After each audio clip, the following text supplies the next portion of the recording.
Hujambo na karibu. Ndani ni Baraka TV, wako ni Ogutu Bernard. Watu wengi wamekuwa wakisherehekea siku ya Valentine na wengi wanajiuliza siku hii ilitoka wapi? Ningetaka nikueleze chanzo cha siku ya Valentine. Chanzo cha siku ya Valentine, yani Valentine Day, kina historia ndefu inayochanganya dini, utamaduni wa Kirumi na mapokeo ya kimapenzi. Hapa nitakueleza kwa undani asili ya jina Valentine. Jina Valentine linatokana na jina la mtu aitwaye Mtakatifu Valentine, kwa Kiingereza Saint Valentine.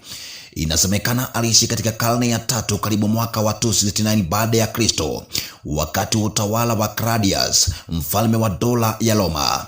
Hadithi ya Mtakatifu Valentine. Kuna hadithi kadhaa kumhusu Valentine, lakini inayojulikana zaidi ni hii. Mfalme Claudius aliamini kuwa vijana wasiooa walikuwa askari bora zaidi kuliko wale waliokuwa na wake na familia. Hivyo alikataza ndoa kwa vijana wanajeshi. Lakini Valentine, ambaye alikuwa kuhani wa Kikristo, aliendelea kuwazoesha vijana kwa siri, kwa sababu aliamini ndoa ni takatifu. Alipogundulika, alikamatwa na kufungwa gerezani. Inasemekana kabla ya kuuawa, alimwandikia binti wa askari aliyekuwa gerezani, naye barua akahitimisha kwa maneno haya: From your Valentine, kutoka kwa Valentine wako.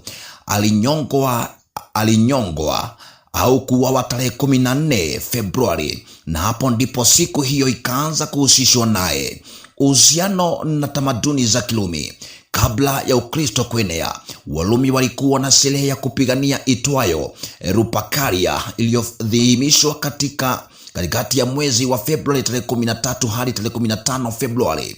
Sherehe hiyo ilikuwa ya kuombea uzazi na mafanikio. Watu waliamini kuwa ni siku ya baraka na mapenzi. Baadaye kanisa la Kikatoliki likaamua kuipa siku hiyo maana ya Kikristo kwa kiunganisha na kumbukumbu ya Mtakatifu Valentine ili kupunguza sherehe za kimapigana. Valentine na mapenzi ya kisasa. Katika karne za kati, hasa chini England na France, iliamua kuwa Februari tarehe 14 ni siku ambayo ndege huanza kuchagua wenzi wao.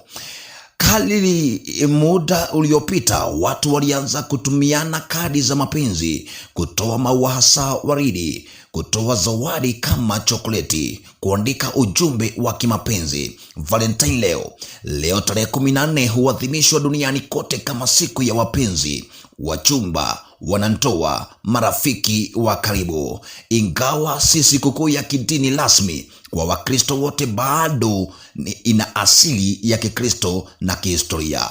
Hitimisho kwa kifupi: Valentine ilianza na mtu halisi, Mtakatifu Valentine, aliyeteswa kwa sababu ya kulinda ndoa.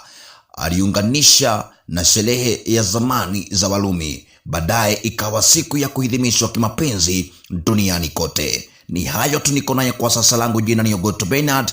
Tupatane katika sehemu ya pili tu hapa kwa Baraka TV. Baraka.